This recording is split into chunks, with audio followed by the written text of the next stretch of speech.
What's shaking, my friends? My name is Shay. Welcome back to my channel, and today we're going to talk about all the books that I read in the month of June. So my content is going to be a little late coming this month because I had The Virus That Shall Not Be Named at the end of June and the beginning of July. So some of this content is going to be very late, but I'm still having drainage, I'm still having cough, so please excuse me. For the month of June, I mostly vlogged everything that I read except for that last week of June when I got sick. So if you are interested in some more in-depth thoughts, check out my vlogs from June. But we'll talk really quick about everything I read. I read 29 things in the month of June for a total of 7,576 pages. I had an average rating of 3.48 stars. I had 3 2 stars, 12 3 stars, 11 4 stars, and 3 5 stars. And I've kind of gotten away from giving half stars and just kind of rounding up or down depending on how I'm feeling about the books. So we're going to talk about, in this wrap up, I'm going to go over everything very briefly, and we're going to talk about my lowest rated to my highest rated, and here we go.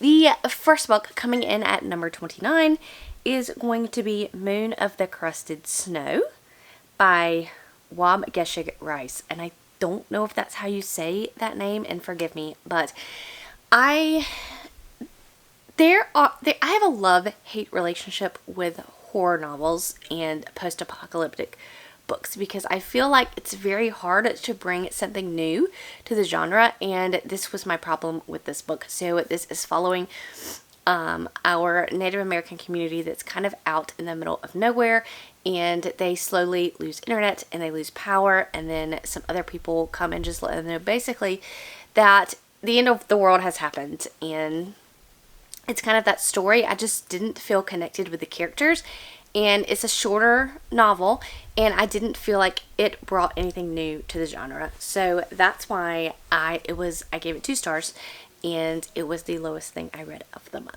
Coming at number 28 is a novella called Made Things by Adrian Tchaikovsky. This was my first Adrian Tchaikovsky, and it basically follows our main character who can use magic to animate these really small dolls, and there's a government that doesn't like her doing this, and you know, of course there's some discourse there. And I again just found out in the month of June that I just am really not a fan of novellas. I can't get connected to the characters, and this was similar to this. It was so short that I couldn't grasp that the plot was there, but it wasn't fleshed out, it wasn't well developed, and so I ended up giving it 2 stars. Coming in at number 27, we will talk about The Elite by Kiera Cass, which is the second book in the series, and I just had issues with this. The selection is coming up a little bit further down the list, and The Elite it's kind of like, my issues with this was I didn't like the romance, and the main character just cried throughout the whole book, and I didn't quite understand that. And there wasn't much of a plot to this one. This is the second book of the, like I said, of the selection series, and I'll talk about the selection more as we get further down. But I gave The Elite 2 stars. Coming in at number 26 is going to be Reboot by Django Wexler. This is my first Django Wexler, and again, it suffered from me not really liking novellas. So this is following these giant mecha robots, and they are being fought, and there is a bet between 2 individuals, one that lives on Earth and one that does not live on Earth, and she's kind of conned into this bet because this girl really needs money, and she's a con artist, and she fights these mecha robots for money, and she owes the government a lot of money, so it kind of goes from there. And like I said, I just didn't connect well with the characters. This is a sapphic romance also, so if you enjoy that, give this one a shot. Number 25, another novella, is The Past is Red by Catherine Valente, and this basically follows, it's a post-apocalyptic world, and they live on these kind of trash islands, and you're trying to figure out what happened to the world, what happened to the rest of the world. And our main character has basically, she is hated in the community, and it's kind of a weird, like, let's figure out what happened and there's also a mystery of why she's so hated and what happened. And again, it was a novella, and I gave this one 3 stars. It was fine, but I just need more to the story. Coming in at number 24 is Ring Shout by P. Lee Clark. Gave it 3 stars. Again, this suffered from novella syndrome for me, where I just wanted more. I didn't feel like the world was that fleshed out and the characters were that fleshed out for me to give it more than 3 stars. This is following our Ku Kluxes, which are monsters, and then our African American population that is fighting the Ku Kluxes, and there's more to it than that. But again, I thought the, idea was excellent. I just wanted more. Then coming in at 23 is going to be the Selection by Kiera Cass. So this, I was interested in reading this because I think this is going to be adapted for a TV series. So this normally isn't something that I would really read. This is a YA book similar to The Bachelor. So we're following our prince, and in order to get a bride, he is going to have to hold a competition like thing to see who he's going to marry. And so our main character enters the competition, but of course she already has this kind of boyfriend that she breaks up with and she's in love with, and she has to go and also vie for this other man's heart. And there's a small plot in here, but it mostly is this love story, and I found it fine. Of course, I said in my vlog that it was kind of like a car crash. Like, it's not great, but you can't quit watching because I really did overall, like, it was like I kept turning the pages. But I did give this 3 stars. The next book is going to be The Naturals by Jennifer Lynn Barnes. This is kind of a book about a group of teenagers who have these super powers. Some of them, can kind of, basically they use their powers to kind of profile for the FBI. The FBI has recruited them. There's also a murder mystery that's going along with them. I gave it 3 stars. It was fine. It's a series. I won't continue on. It just suffered from being very YA to me. Not that I dislike YA, but I didn't like the insta-love. I didn't like the love triangle that was developing in the story. The rest of the story was fine if they could have gotten rid of that. So I gave that one 3 stars. The next one, 21, is Horror Store by Grady Hendrix. Again, horror is kind of hit or miss for me. I really, really enjoyed these characters. I really enjoyed the story. It is about a knockoff haunted IKEA called Orsk, and it is, I liked the characters. I just didn't like the twist and where it went about at the halfway point. So I ended up giving it 3 stars, but overall a very enjoyable read. Coming in at number 20 is Falling by TJ Newman. This is an airplane thriller of a pilot who goes and he is, piloting the plane, and then he gets notification that his family has been kidnapped, and if he does not crash the plane, they will kill his family. So I overall really enjoyed the story. It was very page turnery. My only issue with it kind of slowed down because there's not much of a plot you can do once you have the initial demand, and then until you get to resolution, there's not much driving the story forward. So it was a little slow for me, but overall 3 stars. The next book that I rated 3 stars, coming in at number 19, is going to be The Wrath and the Dawn by Renee Audier. This is following a girl who is vowing to kill the prince. So the prince has taken a wife every single night, and he has killed her before dawn, and she, one of her friends, has been killed by him, and she is just not having it. She is going to infiltrate. She's going to marry him, volunteer to marry him, and she is going to kill him before he can kill her. So it was interesting. I really liked it. I thought it was slow at the beginning. I thought it did really pick up after the 50% mark, and I really enjoyed it. But I couldn't give it higher than 3 stars just because the first part, 50%, was very, very slow. Then I read a short novella, The One Night by Megan Quinn, which is this fun little story about this guy who is divorced. He's been divorced for like a year or so, and he has just not had any luck in the dating pool since then, and his parents offer to take him bar hopping to find a woman, and it's hilarious and it's funny, and it is the prequel novella to, I believe, her main novel called The Reunion, which I now want to read because the short story was very, very hilarious. Highly recommend. The next one coming in at 17 is Clean Sweep by Alona Andrews. Now, I really like Alona Andrews. I read all of her Kate Daniels series. This one was just, I didn't connect with the characters as much, but it follows our main character, and she is an innkeeper, and this is basically a magical inn that people from other worlds can come and basically seek sanctuary while they're on Earth. But in their neighborhood, there's some dogs that are being killed, and then there's a werewolf that moves down the street, and there, of course, is some love in there, and there's a plot, and there is, this is a series, but I haven't made up my mind whether I'm going to continue the series or not, but overall, I found it 3 stars. It was fine. The next 3-star read is going to be Nifron Rising by Michael J. Sullivan, which is the first book in this bind-up, and again, it's the 3rd book in the series, Revelation, so I can't say much, but it's following Royce and Hadrian as they are trying to basically do things to save the world. The next book that I rated at 3 stars, coming in at number 15, is going to be Unsold by Will White. This is a very popular series on BookTube or anywhere else. This is the Cradle series. I really enjoyed this first installment. I'm hoping that it really grows as the story goes, and I think that's what I've heard it does. And this basically is in a world where you have a affinity for magic, and so you put your hand in this bowl at a young age, and it tells you what kind of magic you're going to have. And our main character, Lyndon, he puts his hand in this bowl and he has no magic. He is unsold, and those people are looked down upon in the community. And basically he decides that he is going to find some way to level up his own magic, and some things occur. And so I'm looking forward to continuing on. I really did like the book really a lot until the 50% mark, and then it kind of took a turn that I'm not so sure of. But we will find out more when I read more.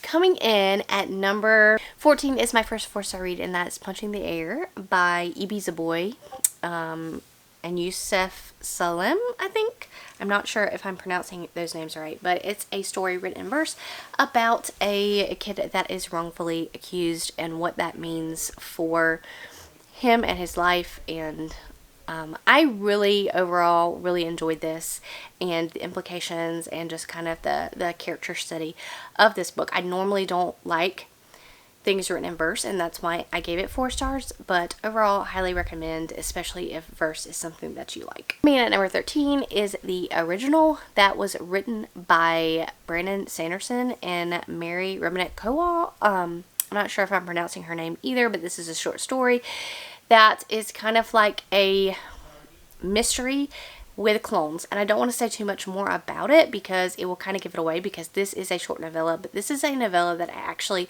really liked. So, and I don't really like a lot of clone things, so, but I liked this one. So highly recommend if you're into sci-fi or clones. Coming in at number 12 and 11 respectively is going to be Exit Strategy and Rogue Protocol. These are the number 3 and 4 novellas in the Murderbot series by Martha Wells. I really enjoyed the conclusion to this series. I gave them both 4 stars.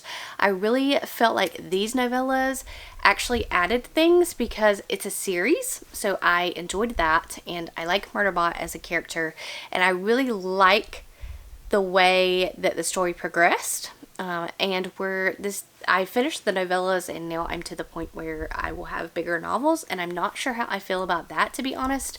But I'm interested to see how she weaves a bigger novel into the story. Coming in at number 10 is a very unpopular opinion. I've heard a lot of things about this particular novella, and I don't really like novellas, as we have said in this video, but that's going to be Upright Women Wanted by Sarah Gailey. And so this is kind of a sapphic romance kind of deal where this girl, she has run away and she's going to become a librarian because her lifestyle is not favored where she is from. And so it's her being with these women and them coming into conflict because of what they do and who they are.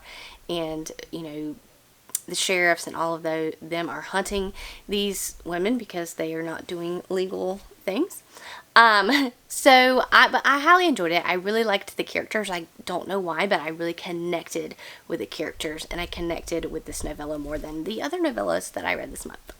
Coming in at number 9 is going to be Read On by Brandon Sanderson. That is going to be the second novella of this Skyward Flight. I can't say much about it. It does come in between books 2 and 3 of the Skyward novels. And I really liked these novellas because I feel like it did add something to the story. I feel like I got more out of the story reading them, if that makes any sense. I feel like I could have gone without reading the novellas, but I feel like it would be detrimental if I didn't read them. So, another novella that I did like this month, coming in at number 8, is To Be Taught If Fortunate by Becky Chambers. And this is basically following our group of, I would say astronauts, but they are like these space explorers, and they have been basically sent into the future. So by the time that they get to where they're going and everything, their family is dead because they are away into the future, and they are basically exploring other planets to see if they are inhabitable for the Earth people to go to once the planet dies. So it was very interesting. I enjoyed it. I liked the characters, and I liked where the story overall went. Coming in at number 7 is going to be The Woman in the Library by Solari Gentile. So I've heard a lot of good things about this book. So when it came available at my library, I went ahead and snagged it up and I listened to it. This is following a group of friends who basically meet in the library, and while they are there, they hear a scream.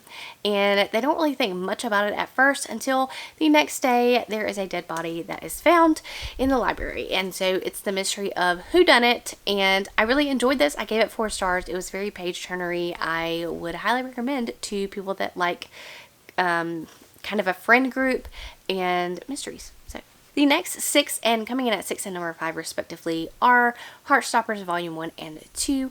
I don't really get along with graphic novels a lot, but this was just so cute. And if you don't know what Heartstopper is by now, I just don't know. But it's this cute little love story between 2 boys, and I adored it, and I can't wait to continue on with the next volumes.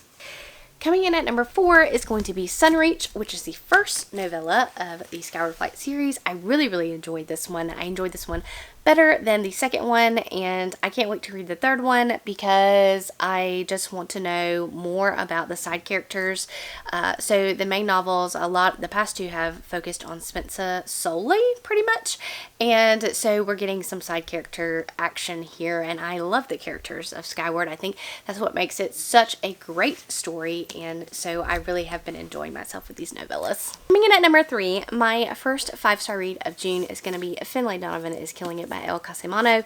I absolutely adore this. So this follows our down on our luck protagonist Finlay, and she is divorced, and she is going through a lot of bill issues, paying her bills, and she is a author, and she meets with her agent in a Panera Bread, and they are discussing the plot to her next book, and the person beside her mistakes her as an assassin and tries to hire her to kill her husband. And I laughed out loud at this book. I thought it was great. It was a very page-turnery, and I could not wait to read the next in the series. My battery's gonna die. Coming in at number 2 of my 5-star read is going to be In My Dreams I Hold a Knife, which follows our friend group that is getting back. One of their friends has been killed when they were in college, and somebody was accused of that murder, and they are going back to college for their kind of reunion, and there's going to be some things that have occurs that maybe the wrong person got accused of that crime, and I really liked it, really enjoyed it. Great friend group if you like friend groups, although none of these characters are great. They are all morally gray, but I really truly loved this mystery. And of course my battery would die when I have one more book to talk about, and that's going to be my favorite book of the month for the month of June, and I am shocked at this, to be quite honest, and that's going to be Book Lovers by Emily Henry. If you don't know, I did not like Beach Read. I really love People We Meet on Vacation. I gave it 5 stars. It was one of my favorite books. of last year, and this book was kind of going to be the tiebreaker. Like, do I like Emily Henry or do I not like Emily Henry? So I read it. I liked this. I loved it.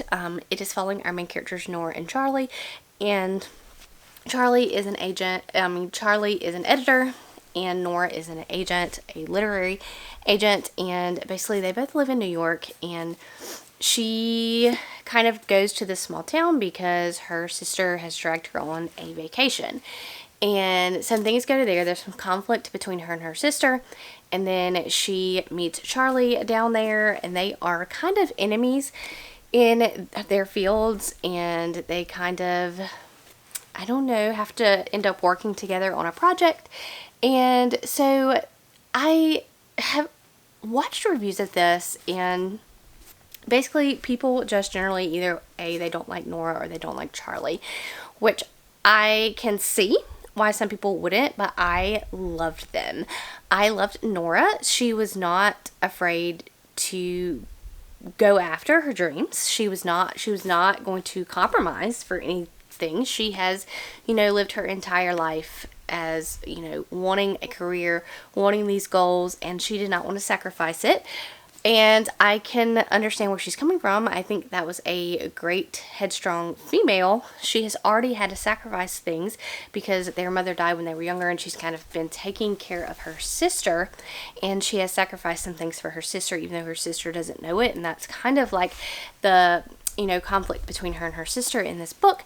And I really enjoyed it because it wasn't necessarily just about a romance. It had other topics, which I enjoyed. I liked that, and I liked the characters, and I am going to say that this was absolutely 5 stars. Blew it out of the park. I kind of want to read again to see if maybe I was just not in a good mood when I read it, but I absolutely adored this. 100% will read the next Emily Henry when it comes out.